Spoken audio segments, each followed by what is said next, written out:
영상 시작 전 여러분들의 구독과 좋아요는 큰 힘이 됩니다.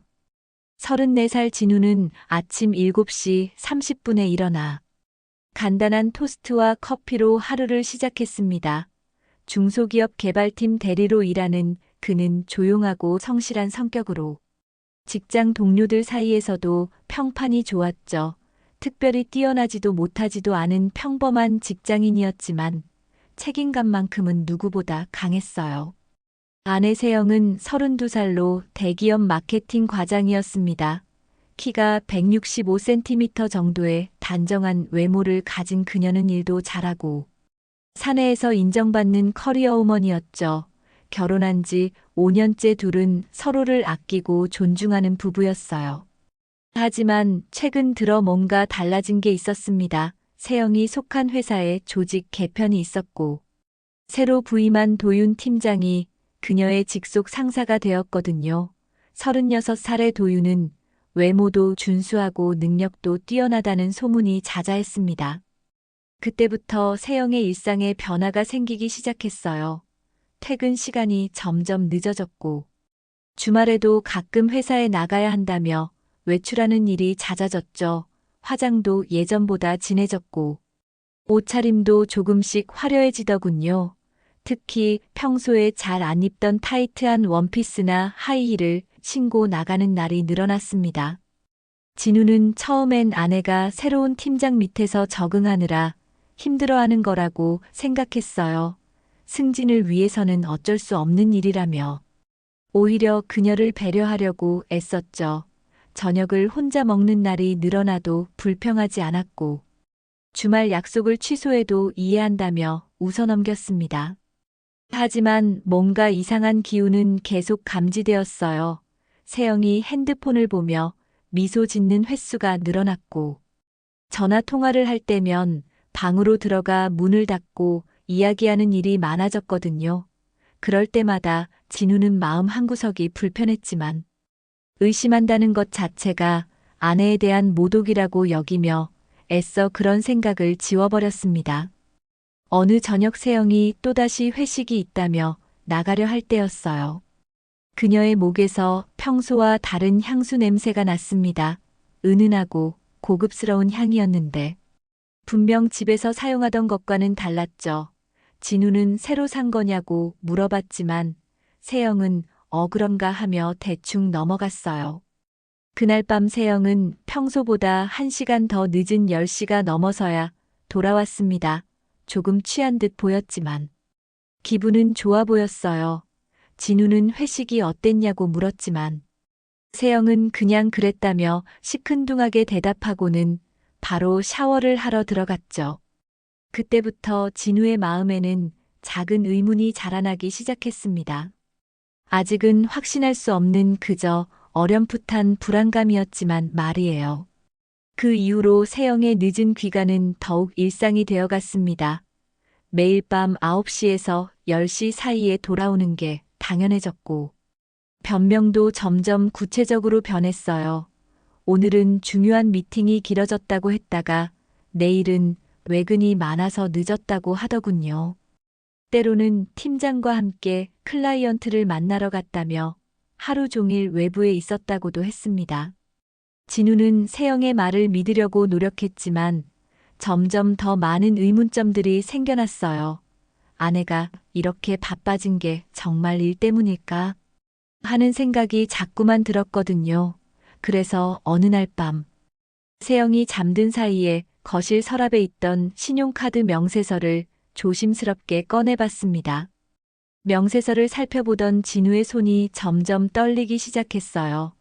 최근 한 달 동안의 결제 내역 중에서 이상한 패턴을 발견했거든요. 그랜드 호텔이라는 이름이 일주일에 2~3번씩 반복적으로 나타나고 있었습니다. 금액도 상당했죠. 한 번에 15만 원에서 20만 원 정도씩 결제되어 있었어요. 더욱 이상한 건 결제 시간이었습니다. 대부분이 오후 5시에서 7시 사이에 이루어져 있었거든요. 세영이 평소 말하던 야근 시간과는 맞지 않았어요. 그리고 호텔 결제와 같은 날에는 항상 고급 레스토랑이나 와인바에서의 결제 내역도 함께 있었습니다. 진우는 가슴이 쿵쾅거리는 것을 느꼈지만 아직은 섣불리 판단하지 말자고 스스로를 달랬어요. 혹시 회사 접대비를 개인 카드로 먼저 결제하고 나중에 정산받는 것일 수도 있잖냐는 생각으로 말이죠.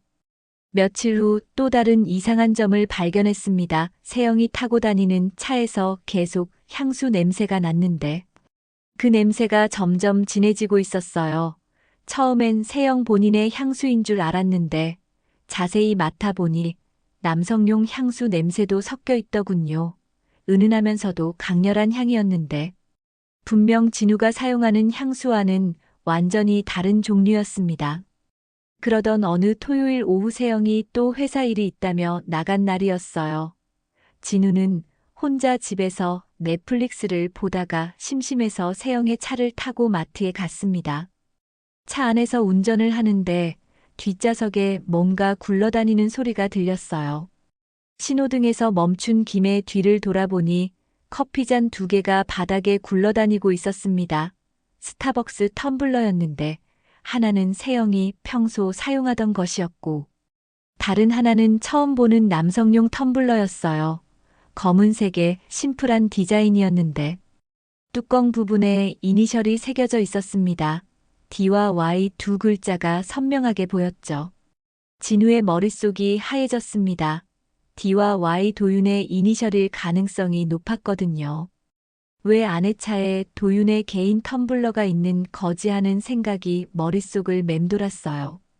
단순히 업무상 함께 이동하면서 생긴 일일 수도 있지만 뭔가 석연치 않았습니다. 그날 밤 세영이 돌아왔을 때 진우는 커피잔 이야기를 꺼내봤어요. 차에 모르는 텀블러가 있던데 누구 것이냐고 물어봤죠. 그러자 세영은 잠깐 당황하는 표정을 지었다가 그거 팀장님 거라며 급하게 설명했습니다. 업무차 함께 이동할 때 차에 두고 가셨다고 하더군요.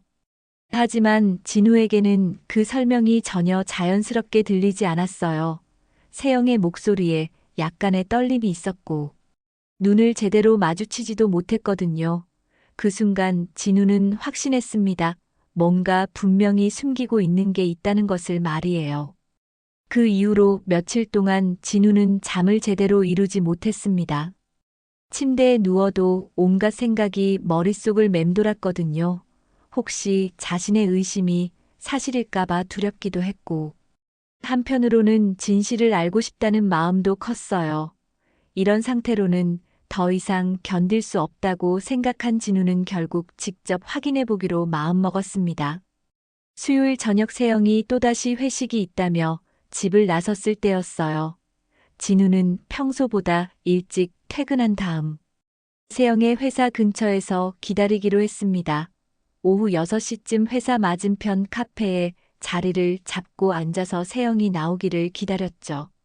가슴이 두근거렸지만 이제는 확실히 알아야겠다는 생각뿐이었어요.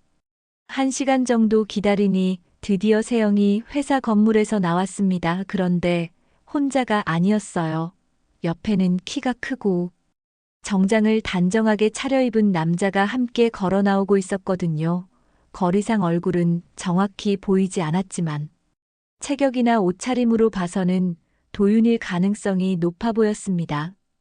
두 사람은 회사 앞에서 잠깐 이야기를 나눈 다음 같은 방향으로 걸어갔어요. 진우는 서둘러 카페를 나와 멀찍이 뒤를 따라갔습니다. 심장이 터질 듯이 뛰었지만 놓칠 수는 없었거든요. 다행히 저녁 시간이라 거리에 사람이 많아서 들키지 않고 따라갈 수 있었어요. 세영과 도윤은 약 10분 정도 걸어서 그랜드 호텔 근처에 도착했습니다. 바로 신용카드 명세서에서 반복적으로 봤던 그 호텔이었어요. 진우의 가슴이 철렁 내려앉았습니다. 두 사람이 호텔 로비로 들어가는 것을 보고 나서야 진우는 자신의 의심이 현실이었다는 것을 깨달았거든요. 하지만 여기서 끝낼 수는 없었습니다. 확실한 증거가 필요했어요. 진우는 호텔 주변을 맴돌며 기다렸습니다. 약 1시간 반 정도 지난 후 두 사람이 다시 나타났어요. 이번에는 호텔 지하 주차장 쪽으로 향하는 것 같았습니다. 진우는 조심스럽게 지하 주차장으로 내려갔어요. 차들 사이로 숨어서 두 사람의 모습을 찾았습니다. 그리고 마침내 그들을 발견했을 때 진우가 본 광경은 충격 그 자체였어요. 세영과 도윤이 차 옆에서 서로를 껴안고 있었거든요. 그것도 단순한 포옹이 아니라 연인들이나 할 법한 깊은 스킨십이었습니다. 두 사람은 서로의 입술을 맞추며 열정적으로 키스를 나누고 있었어요. 도윤의 손은 세영의 허리를 감싸고 있었고, 세영은 도윤의 목에 팔을 두르고 있었습니다. 그 모습을 본 순간 진우는 온몸에 힘이 빠지는 것을 느꼈어요. 하지만 동시에 이 순간을 놓칠 수 없다는 생각도 들었습니다. 진우는 떨리는 손으로 핸드폰을 꺼내 들었어요. 카메라 기능을 켜고 두 사람의 모습을 촬영하기 시작했습니다. 플래시가 터지지 않도록 조심하면서 여러 각도에서 사진을 찍었죠. 키스하는 모습, 안고 있는 모습. 세영이 도윤의 가슴에 얼굴을 묻고 있는 모습까지 모든 것을 담았습니다. 사진을 찍는 동안 진우의 마음은 복잡했어요. 분노와 배신감 그리고 깊은 슬픔이 한꺼번에 몰려왔거든요. 5년 동안 함께 살아온 아내가 다른 남자와 이런 관계를 맺고 있다는 사실이 믿어지지 않았습니다. 하지만 눈앞의 현실은 부정할 수 없었어요. 두 사람이 헤어져 각자의 차로 향할 때까지 진우는 그 자리에 서 있었습니다. 세영이 먼저 차를 몰고 나간 다음 도윤도 따라서 나갔어요. 진우는 그제야 주차장 기둥에 기대어 깊은 숨을 내쉬었습니다. 이제 확실해졌다는 생각과 함께 앞으로 어떻게 해야 할지에 대한 고민이 시작되었어요. 주차장에서 충격적인 장면을 목격한 진우는 집으로 돌아왔습니다. 집에 들어서자마자 온몸에 힘이 빠져서 소파에 주저앉았어요. 머릿속이 하얘지면서 아무 생각도 들지 않았습니다. 하지만 이대로 있을 수는 없었어요. 더 확실한 증거를 확보해야 한다는 생각이 들었거든요. 그때 문득 세영의 차에 있는 블랙박스가 생각났습니다. 혹시 거기에 뭔가 단서가 있을지도 모른다는 생각에 차고로 내려갔어요. 세영의 차는 아직 돌아오지 않은 상태였고, 진우는 예비 열쇠로 차 문을 열었습니다. 블랙박스에서 메모리 카드를 빼낸 다음 집으로 올라와 노트북에 연결했죠.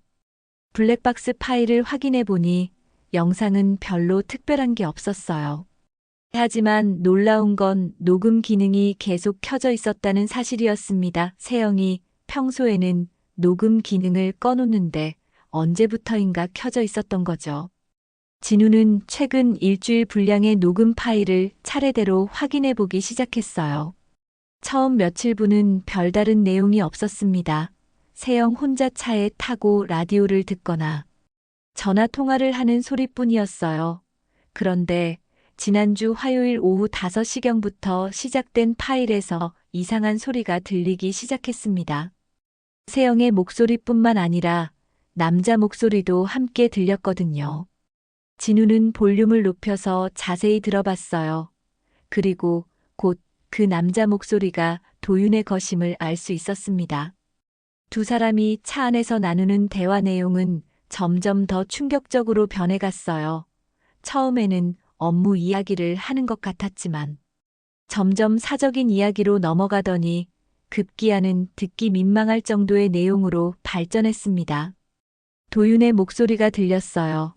오늘 진짜 미쳤다. 아까 그 자세로 또 할까 하는 말이었습니다. 그러자 세영이 진짜 너무 좋았어. 남편이랑은 이런 느낌. 진짜 못 받아라고 대답하는 소리가 들렸어요.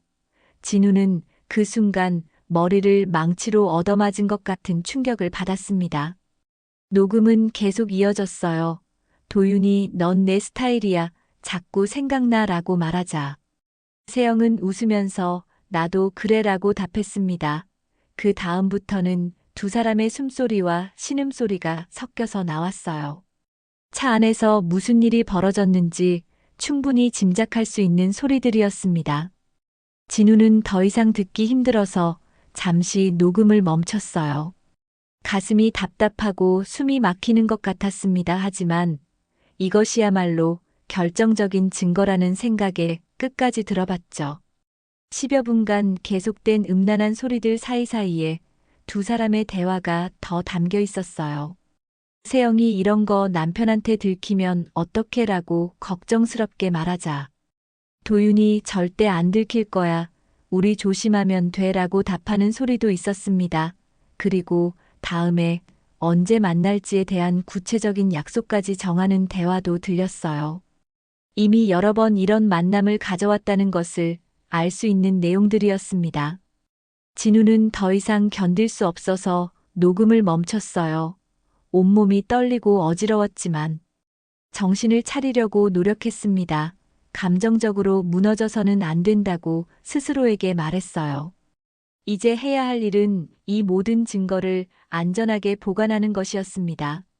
진우는 즉시 녹음 파일을 복사해서 USB에 저장했어요. 그리고 클라우드 이메일 계정에도 백업해둔 다음 메모리 카드를 원래 자리에 돌려놓았습니다. 아무도 모르게 증거를 확보했다는 안도감과 함께 이제 법적 대응을 준비해야겠다는 결심을 굳혔어요. 모든 증거를 확보한 진우는 며칠 동안 어떻게 세영과 이야기를 꺼낼지 고민했습니다. 감정적으로 폭발해서 소리를 지르고 싶은 마음도 있었지만 그렇게 하면 오히려 상황이 더 복잡해질 것 같았어요. 차분하고 냉정하게 접근하는 것이 최선이라고 판단했습니다. 그래서 평소와 다름없이 생활하면서 적절한 타이밍을 기다렸어요. 금요일 저녁 세영이 평소보다 조금 일찍 돌아왔습니다.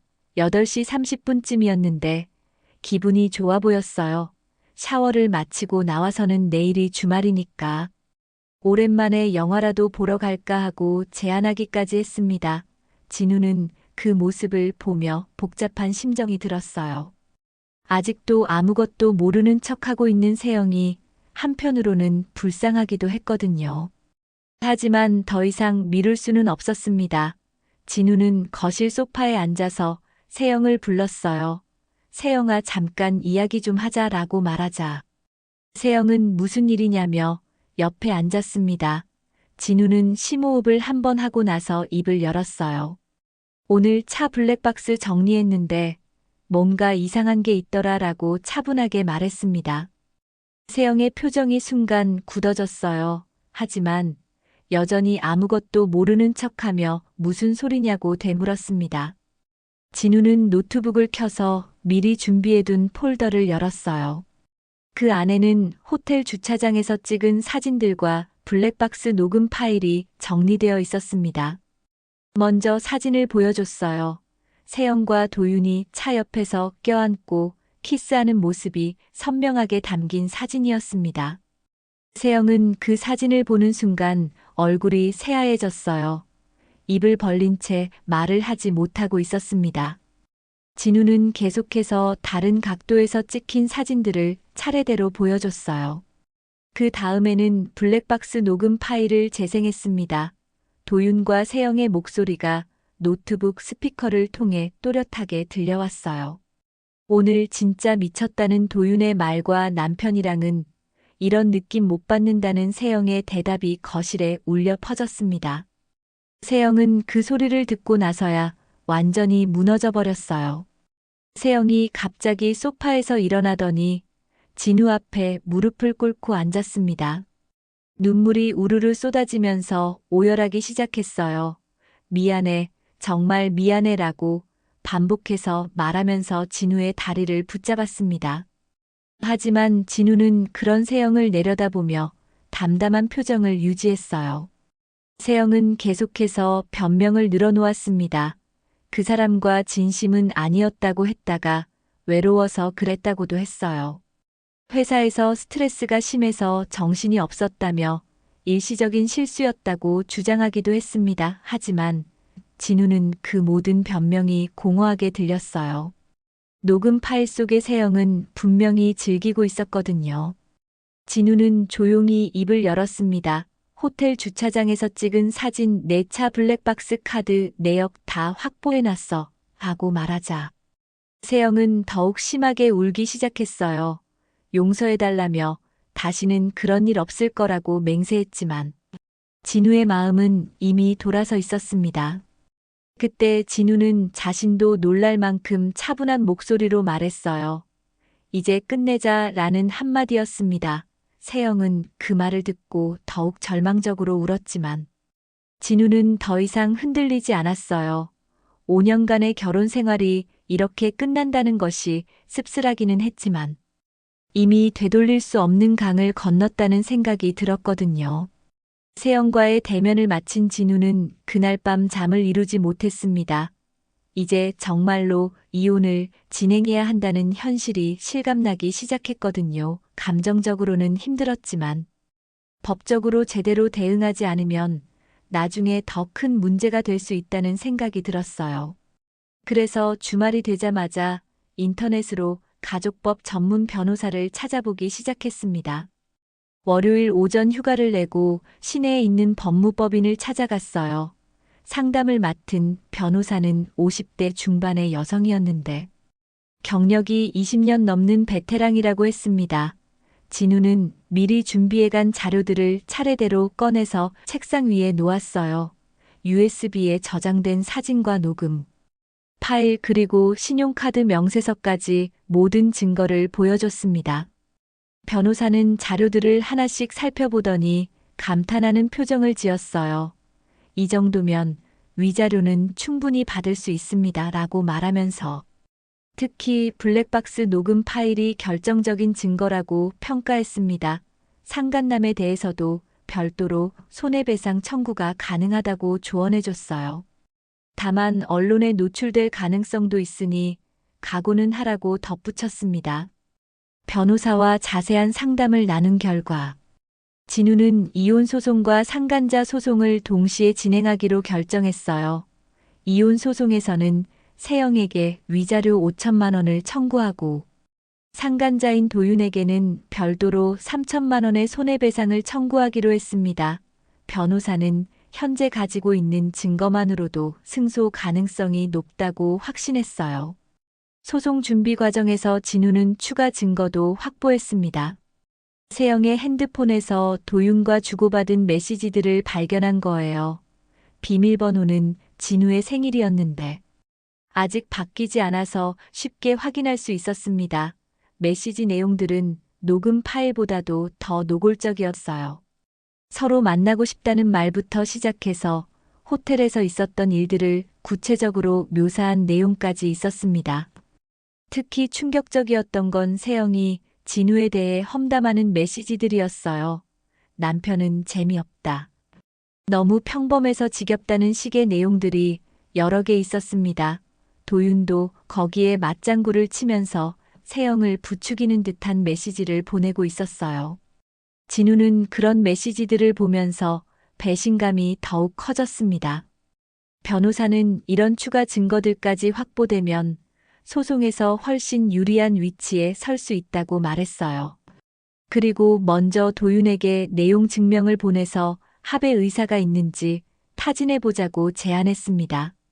만약 도윤이 합의에 응하지 않으면 본격적인 소송을 진행하면 된다는 거였죠. 며칠 후 변호사 사무실에서 도윤 앞으로 내용 증명을 발송했습니다. 내용은 간단 명료했어요. 귀하의 부적절한 행위로 인해 저와 제 배우자의 혼인관계가 파탄되었습니다. 이에 따라 민사상 손해배상 소송을 제기할 예정이니 합의 의사가 있으시면 연락 바랍니다. 라는 내용이었습니다. 진우는 내용 증명을 보낸 후 며칠 동안 도윤의 반응을 기다렸어요. 한편으로는 도윤이 겁을 먹고 합의를 제안할 수도 있겠다는 생각이 들었지만 다른 한편으로는 끝까지 버틸 수도 있다는 생각도 들었습니다. 어떤 반응이 나오든 진우는 이미 각오를 마쳤어요.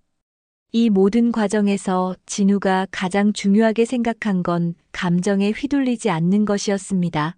분노와 슬픔은 당연한 감정이지만 그것 때문에 합리적인 판단을 잃어서는 안 된다고 생각했거든요. 변호사도 이런 진우의 태도를 높이 평가하며 소송이 순조롭게 진행될 것 같다고 말해줬어요.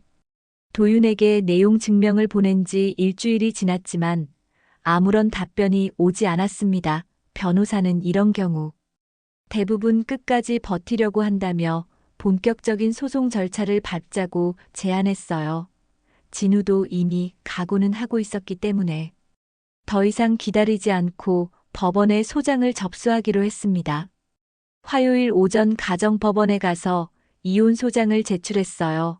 세영을 상대로 한 이혼 및 위자료 청구 소송이었습니다. 동시에 도윤을 상대로 한 상간자 손해배상 청구 소송도 별도로 진행하기로 했죠. 상간 소송에서는 3천만 원을 청구액으로 정했습니다. 변호사는 현재 증거로는 충분히 인용될 가능성이 높다고 자신했어요. 법원에서 돌아온 진우는 세영에게 소송 사실을 알렸습니다. 세영은 그 소식을 듣고 완전히 절망하는 모습이었어요. 제발 한 번만 더 기회를 달라며 매달렸지만 진우의 마음은 이미 돌이킬 수 없는 상태였습니다. 세영은 도윤과 다시는 만나지 않겠다고 맹세했지만 그런 약속들이 이미 의미가 없어진 지 오래였어요. 며칠 후 도윤에게도 법원에서 소장 부본이 송달되었습니다. 그제야 도윤은 사태의 심각성을 깨달았는지 진우에게 직접 연락을 해왔어요. 통화에서 도윤은 당황한 목소리로 이야기해보자고 제안했지만 진우는 냉정하게 거절했습니다. 이미 변호사를 통해 진행되고 있는 사안이니 법적 절차를 따르라고 말했죠. 도윤의 회사에서도 문제가 터지기 시작했어요. 소송 소식이 알려지면서 윤리위원회에 회부된 거였습니다. 회사 내에서 부하 직원과 부적절한 관계를 맺었다는 것은 명백한 윤리 위반이었거든요. 더욱이 그 부하 직원이 기혼자였다는 사실까지 알려지면서 상황은 더욱 심각해졌어요. 윤리위원회 조사 결과 도윤은 팀장 직책에서 해제되었습니다. 동시에 3개월간 감봉 처분도 받았어요. 승진 기회도 당분간 박탈되었고 사내에서의 평판은 완전히 바닥으로 떨어졌습니다. 같은 부서 직원들 사이에서도 손가락질을 받게 되었죠. 특히 세영과 함께 일했던 팀원들은 두 사람의 관계를 이미 어느 정도 눈치채고 있었던 터라 더욱 큰 충격을 받았어요. 세영의 상황은 더욱 심각했습니다. 남편과의 이혼 소송이 진행되고 있다는 소문이 회사 전체로 퍼졌어요. 게다가 그 원인이 직속 상사와의 불륜이라는 사실까지 알려지면서 회사에서의 입지가 완전히 없어졌습니다. 동료들의 시선이 차가워졌고 업무 협조도 예전 같지 않았어요. 결국 세영은 더 이상 회사에 다닐 수 없다고 판단하고 자진사직서를 제출했습니다. 5년간 쌓아온 경력을 포기해야 하는 상황이었지만 다른 선택의 여지가 없었어요. 사직서를 내고 나서 세영은 진우에게 마지막으로 만나자고 요청했지만 진우는 그것마저 거절했습니다. 법정에서의 첫 번째 변론 기일이 다가왔어요. 진우와 변호사는 완벽하게 준비된 증거 자료들을 가지고 법정에 섰습니다. 사진과 녹음, 파일, 문자, 메시지, 카드 내역까지 모든 것이 체계적으로 정리되어 있었죠. 반면 세영 측 변호사는 별다른 반박 증거를 제시하지 못했어요. 사실관계가 너무 명확했거든요.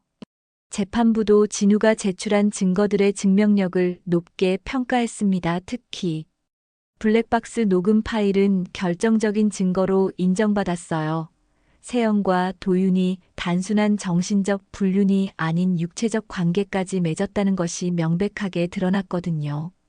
변호사는 이 정도면 거의 확실하게 승소할 것 같다고 귀띔해줬습니다.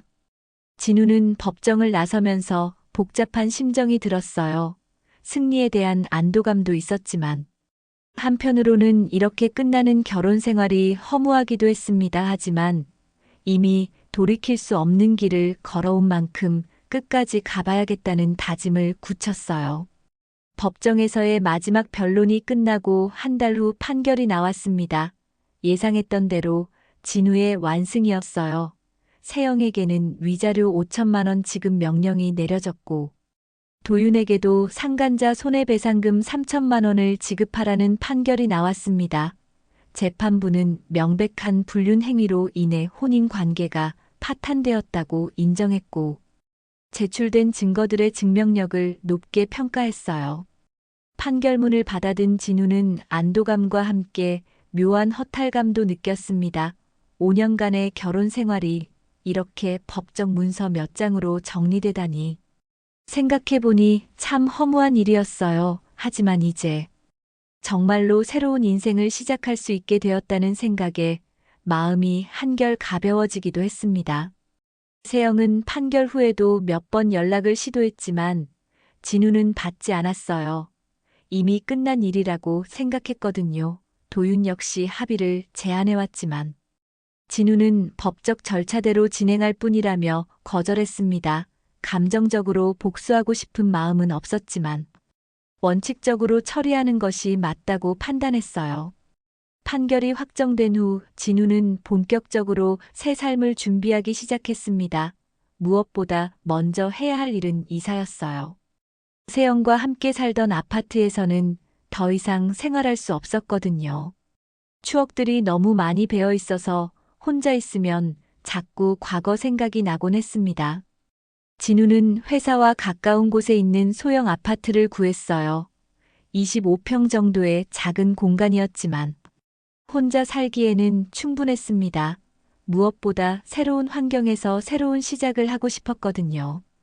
이삿날 친구들이 도와주러 왔는데 모두들 진우가 잘한 선택이라며 격려해줬어요. 이삿짐을 정리하는 과정에서 진우는 세영과 함께 찍었던 옛날 사진들을 발견했습니다. 신혼여행 때 찍은 사진부터 시작해서 결혼 기념일마다 찍었던 사진들까지 한 상자 가득 들어 있었어요. 그 사진들을 하나씩 보면서 진우는 복잡한 감정에 휩싸였습니다. 그때는 정말 행복했었는데 하는 생각이 들면서도 한편으로는 모든 게 거짓이었나 하는 씁쓸함도 느꼈어요. 하지만 오래 감상에 젖어 있을 수는 없었습니다. 진우는 사진들을 다시 상자에 넣고 그것을 옷장 깊숙한 곳에 넣어두었어요. 그리고 이번 사건과 관련된 모든 증거 자료들을 하나의 USB에 정리해서 봉인했습니다. 호텔에서 찍은 사진들 블랙박스, 녹음 파일, 문자 메시지, 캡처 화면 그리고 법정 서류들까지 모든 것을 담았어요. USB를 봉인하면서 진우는 혼자 중얼거렸습니다. 이제 정말 끝이구나.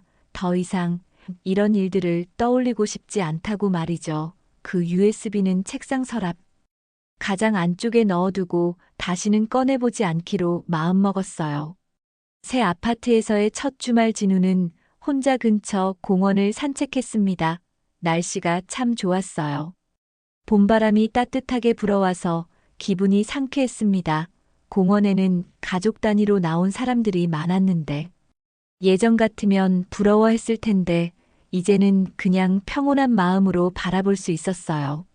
산책을 마치고 집으로 돌아온 진우는 거실 소파에 앉아서 앞으로의 계획을 세워봤습니다. 일단은 일에 더 집중해보자는 생각이 들었어요. 그동안 결혼 생활 때문에 소홀했던 자기 개발도 다시 시작하고 싶었습니다. 새로운 기술을 배우거나 자격증을 따는 것도 좋겠다고 생각했어요. 무엇보다 중요한 건 다시는 같은 실수를 반복하지 않는 것이었습니다. 이번 일을 통해 진우는 많은 것을 배웠어요. 사람을 무조건 신뢰하는 것도 좋지만 때로는 의심할 줄도 알아야 한다는 것. 그리고 자신을 지키는 법을 아는 것이 얼마나 중요한지도 깨달았습니다. 저녁이 되어 창밖을 내다보니 석양이 아름답게 물들어 있었어요. 진우는 그 모습을 보면서 마음속으로 다짐했습니다. 내 인생의 페이지는 찢어졌지만 책은 계속된다. 이젠 내가 나를 지키는 법을 알게 됐다고 말이죠. 새로운 챕터가 시작되는 거라고 생각하니 두렵기보다는 오히려 기대가 되었어요.